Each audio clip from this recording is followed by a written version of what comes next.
जय सिया राम। सब सुख लाए तुम्हारी सरना, तुम रक्षक काहू को डरना।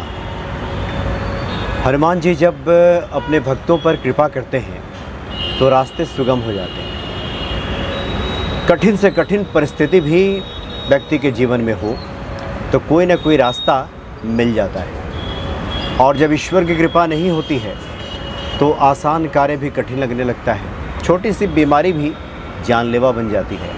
पिछले वीडियो में हमने चर्चा की थी कि किस प्रकार से बाबा नीप करोली जी महाराज ने अपने एक भक्त की जान बचाई। दवाइयाँ जो घर में रखी थी उसको फेंक दिया। उस पर किन्हीं सज्जन ने कमेंट किया कि ये कैसे हो सकता है कि लक्ष्मण जी को जब मूर्छा लगी तो हनुमान जी तो संजीवनी लेने गए थे, उसके बाद उनकी जान बची। तो दवाइयों की तो अहमियत है, बिल्कुल दवाइयों की अहमियत है, लेकिन सही दवाई की अहमियत है। जैसा मर्ज वैसी दवा। ज़्यादातर बार ये होता है कि ईश्वर कृपा नहीं होती तो मर्ज कुछ और होता है, दवाई कुछ और चलती है, और नतीजा ये होता है कि जितनी दवाइयाँ व्यक्ति खाता है उतनी ही ज़्यादा उसकी परेशानी बढ़ती जाती है। बहुत से प्रसंग हैं इस प्रकार के बाबा के। कहीं दवाइयाँ हटाते दिखते हैं, कहीं दवाइयाँ दिलाते दिखते हैं, यानी जैसा मर्ज वैसी दवा। अलग अलग प्रकार से बाबा भक्तों की समस्याओं का समाधान करते हैं। अल्मोड़ा की एक घटना है। अल्मोड़ा में बाबा की एक भक्त रहा करती थी श्यामा जी, और उनके पति दिवाकर पंत जी, बहुत अनन्य भक्त बाबा के। जब भी बाबा अल्मोड़ा जाते थे उनके यहाँ ठहरते थे। वो लोग बाबा की खूब आवभगत करते थे, सेवा करते थे, और बाबा भी आशीर्वाद देते थे कि सदा सुखी रहो, जीवन में सब आनंद हो, मंगल हो, जैसा कि संत आशीर्वाद देते हैं। एक बार की बात है, दिवाकर पंत जी बहुत बीमार पड़ गए, और बाबा का स्वभाव ऐसा था कि जब कहीं निकल गए तो निकल गए, फिर अब 6 महीने के बाद लौटेंगे कि साल भर के 2 साल के बाद कोई नहीं बता सकता था।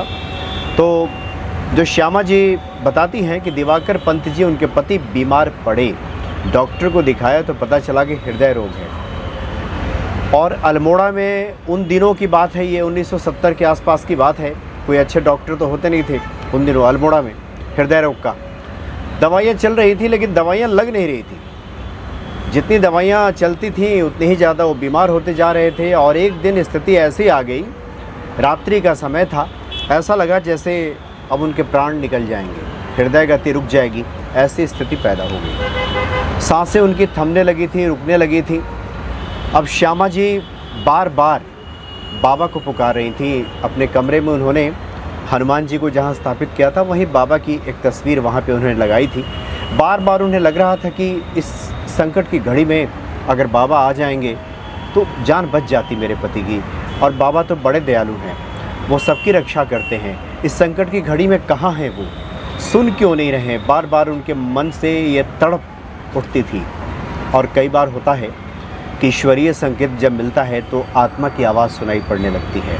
भीतर से ऐसा लगता है कोई आवाज़ गूंज रही है, उठ रही है। उनके कानों में ऐसा लगा जैसे बाबा कह रहे हो कि इनको पंत जी को कोरामिन पिला दो। कोरामिन एक दवा उन दिनों में काफ़ी चर्चित हुआ करती थी, और सांस के मरीजों को ये दवाइयाँ आमतौर पर दी जाती थी, लेकिन डॉक्टरी सलाह से। तो उनके कानों में बात आ रही थी कि और सब दवाइयाँ देने की क्या आवश्यकता है, ये कोरामिन घर में रखा है, पिला दो इनको। तो उन्हें ऐसा लगा जैसे बाबा करीब आकर उनके कान में ये बात कह रहे हों। दवाई की शीशी ढूंढा श्यामा जी ने, और पूरी की पूरी दवा उन्होंने उड़ेल दिया पंत जी का मुख में। ये भी नहीं सोचा कि ओवरडोज हो सकता है, दिक्कत हो सकती है। डॉक्टर से हमने नहीं पूछा है, बदहवास सी स्थिति थी। अब जिसके पति बिल्कुल मरणासन स्थिति में हो, कोई डॉक्टर पास में ना हो, रात्रि का समय हो, हृदय रोगी हो, तो ऐसे में क्या करे कोई।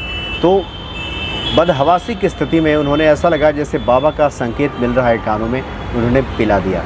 उसके बाद क्या हुआ कि जो दिवाकर पंत जी हैं और बेचैन हो उठे, तड़पने लगे। वो घर वाले भी कोसने लगे उनको, श्यामा जी को, कि ये क्या कर दिया तूने? बाबा कोई यहाँ पे आए थोड़े ही हैं कि उन्होंने कह दिया तुमसे दवा देने के लिए। तुम्हारे मन का ये फितूर है, तुमने पागलपन किया है, इनकी अब जान जाएगी। और वो तड़प रहे थे, और तड़पते तड़पते धीरे धीरे क्या हुआ कि उनकी सांसें थमने लगी। श्यामा जी भी खुद को कोसने लगी, कहने लगी कि ये उन्होंने क्या कर दिया, क्यों ऐसा उन्होंने किया। लेकिन बाबा पे भरोसा भी था, लेकिन कई बार होता है कि स्थिति बड़ी विकट हो जाती है, समस्या जब बहुत ज़्यादा बढ़ जाती है तो जो विश्वास का दामन है वो टूटने लगता है, छूटने लगता है। श्यामा जी के साथ भी ऐसा ही हो रहा था। लेकिन उसके बाद बाबा की लीला, बाबा की कृपा शुरू हुई। कुछ देर के बाद जो शरीर ठंडा पड़ गया था, घर वालों ने देखा कि उसमें गर्माहट आने लगी है। वैसे भी अल्मोड़ा में काफ़ी ठंड पड़ रही थी, शरीर में गर्मी आने लगी है, शरीर हिलने डुलने लगा है, सांसें चलने लगी हैं और इस प्रकार से बिल्कुल सहज दिखाई देने लगे पंथी जी। ऐसा लगा जैसे प्राण जा कर के वापस लौट आए हों।